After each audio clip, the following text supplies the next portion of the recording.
Izabela Kosmowska, and I'm going to show you how to make a very easy, nice, fresh salad. So I chopped some tomatoes, I chopped some organic cucumbers, which are right here, right?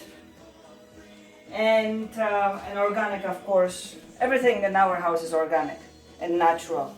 And some great little fresh peppers. I'm going to cut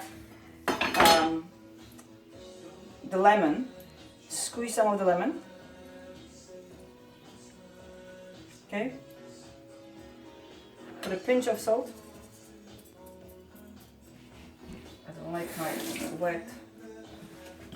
Put some ground pepper.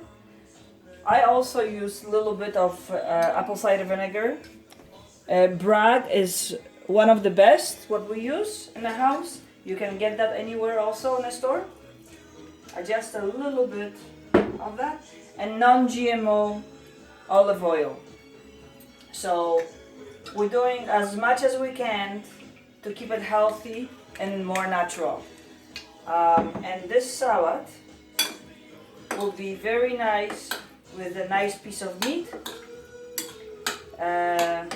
with the sweet potatoes, with anything you like.